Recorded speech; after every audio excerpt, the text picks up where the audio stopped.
No episódio anterior, vocês acompanharam um pouquinho da minha experiência aqui com o Rafael Repeto falando de vinho tinto.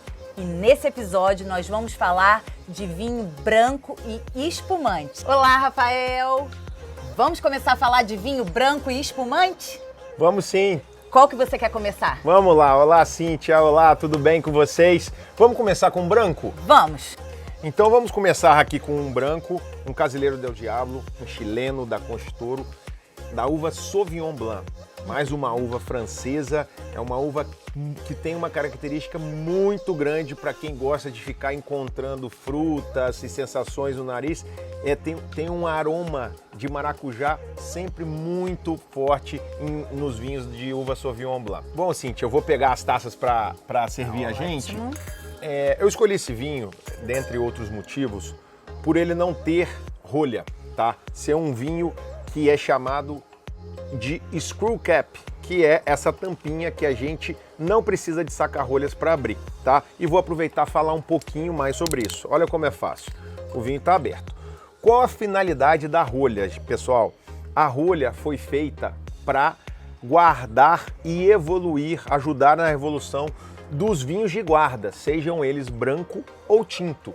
A rolha é feita de um material que, em contato com o líquido, e por isso a maneira certa de se guardar os vinhos que tem rolha é na horizontal, para que o líquido entre em contato com a rolha e ela estufa.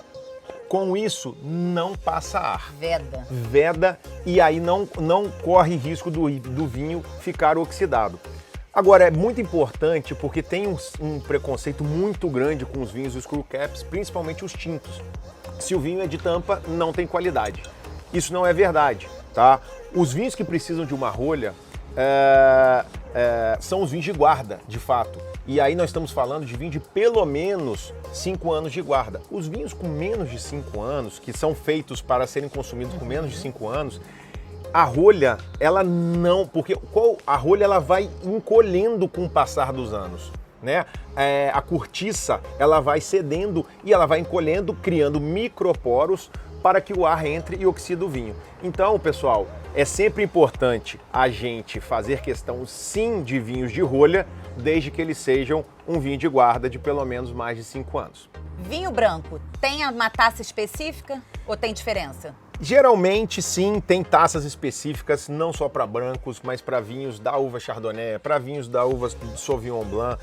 Enfim, o que eu sugiro é, se você tem em sua casa taças de diferentes tamanhos e você vai começar com um branco e depois passar para um tinto, use a taça menor para o branco e depois a taça maior para o tinto. Tá, joia. Então, bora experimentar.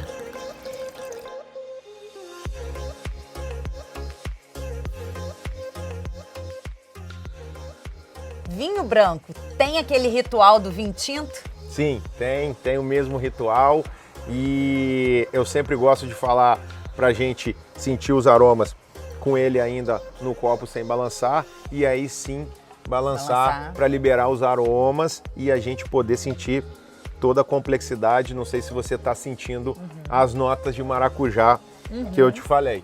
E para beber a mesma coisa, a gente vai colocar na boca, puxar o ar pela boca, com o vinho na boca, engolir e soltar o ar pelo nariz. Então, vamos testar? Vamos testar.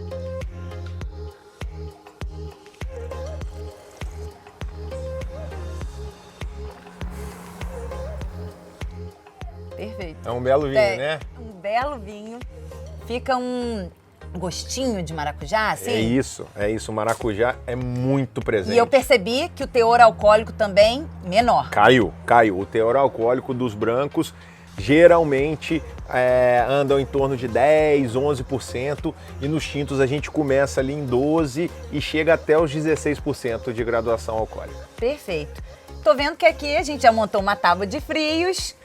Como que é a harmonização do vinho branco com os queijos? Quais os queijos que nós temos aqui? Então, aqui a gente tem um camembert, a gente tem um brie e aqui gruyère, um gouda e um emmental, tá? São queijos que a gente chama de pasta mais mole do que os que a gente harmonizou nos tintos, né? A gente estava com parmesão, com grana padano, aqui são queijos de pasta mais mole. Esses queijos, eles harmonizam muito bem com os brancos, mas eles podem também harmonizar com os tintos mais leves, tá? O que ele não vai casar bem é com aquele tinto encorpado, com aquele tinto que tem uma personalidade muito forte, um Cabernet, um Malbec argentino. Então, um vinho europeu aqui, um vinho italiano, um vinho português, harmonizaria super bem. Mas com um branco, eu acho que a gente vai conseguir o melhor da harmonização. O branco, o vinho branco possui uma acidez. A acidez é aquele gosto quando a gente come uma maçã verde que deixa uma aguinha na boca. Isso é a principal sensação que os espumantes e os vinhos brancos nos trazem. E que harmonizam muito bem com a untuosidade desses queijos. Amei! Tô amando essa experiência com vinho e bora lá!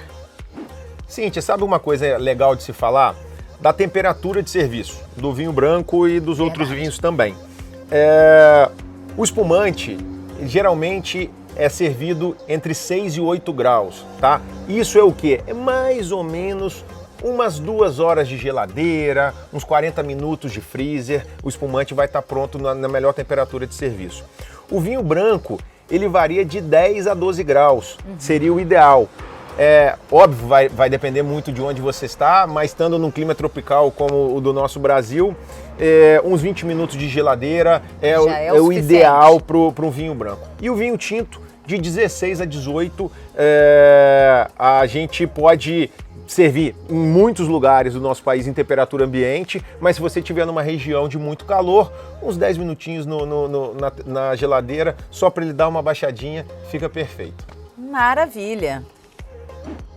E o rosé? Onde entra o vinho rosé nessa história? Verdade, a gente não falou ainda desse rosé, que é um vinho super versátil. A grande característica do rosé é ser versátil. Primeiro, como que o vinho tem essa coloração, né? A grande diferença, o que faz o vinho ser rosé, é simplesmente o tempo que ele fica em contato com as uvas na hora da fermentação, da maceração. Então, no tinto se extrai a cor da casca da uva até o final.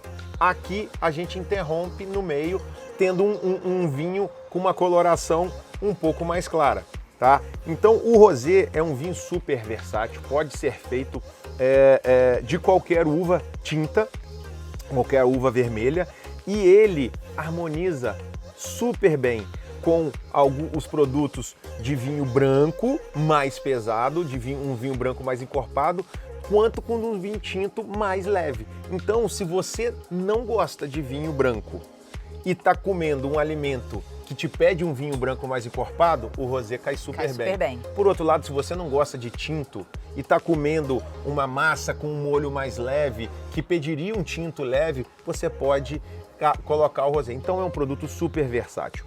Outra coisa legal de se falar é com relação às uvas. Você consegue fazer um vinho branco de uvas vermelhas. É só retirar a casca que você consegue fazer, mas você nunca consegue fazer um vinho tinto ou rosé com uvas brancas.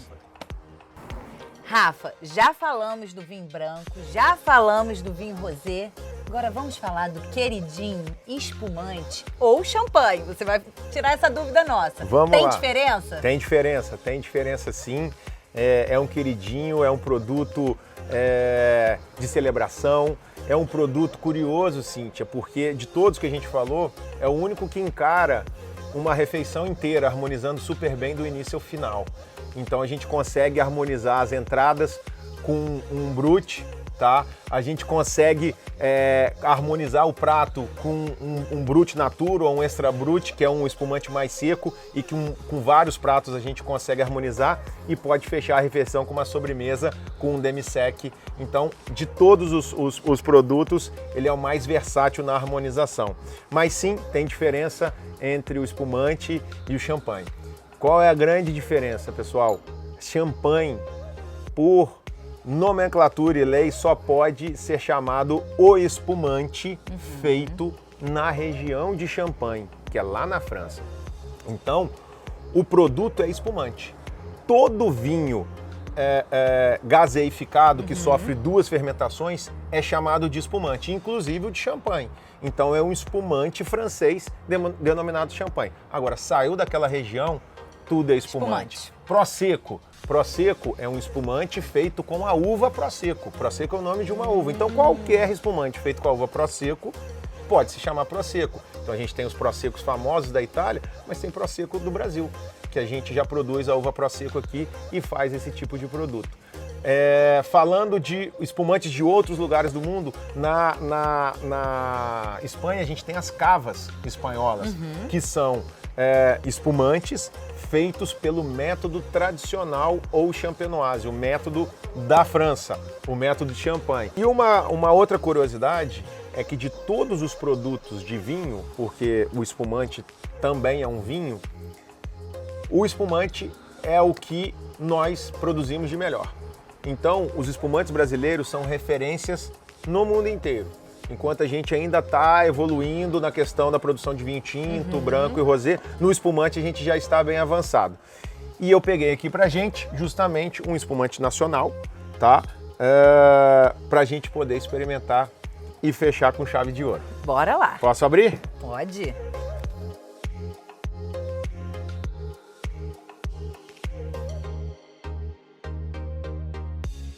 Mais uma curiosidade, pessoal. Como se abriu o espumante? A gente está habituado a ver em Fórmula 1, em comemorações, a gente estourar. Estourar.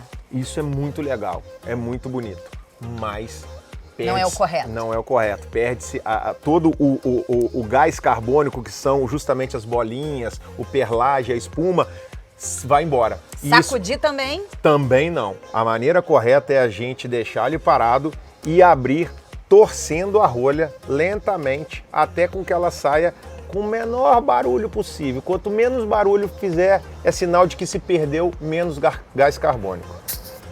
Pronto.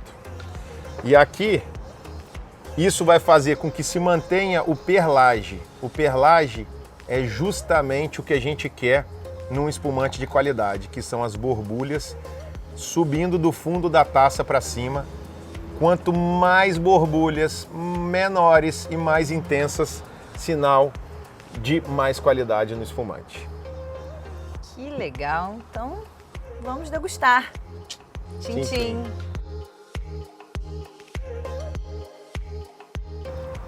Delícia.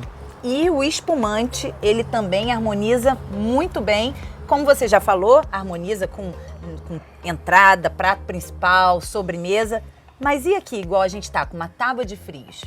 Cíntia, não só com esses queijos que estão aqui, que a gente harmonizou com o branco, com os embutidos, com amendoim, com a castanha, o espumante é aquele produto que te abre o apetite. Então é sempre muito legal você botar ele com qualquer belisco. A principal característica dos vinhos brancos e principalmente do espumante é a acidez, que te dá uma sensação de refrescância. Então, quando a gente pensa em vinho, a gente pensa no inverno, no vinho tinto, bebendo à noite. Tá aqui um vinho que a gente pode beber na praia, na piscina, no calor, lugar, que vai te dar a mesma sensação de refrescância do que uma boa cerveja, do que um bom chopp. Cíntia, mais uma coisa, a maneira correta de segurar a taça. Às vezes pode parecer snob, mas tem um porquê. A maneira correta é segurando aqui na haste da flute, tá? E não no bojo. Porque, como é um produto que a gente consome mais gelado, numa temperatura mais baixa, aumenta a temperatura do produto segurando no bojo, além de se ficar muito mais elegante. Ótimo. Então é isso. Tchim-tchim pra todos e até o próximo episódio. Mas a saudade a gente cura com sabor. Vem, Casado Arroz vem, Casado Arroz vem.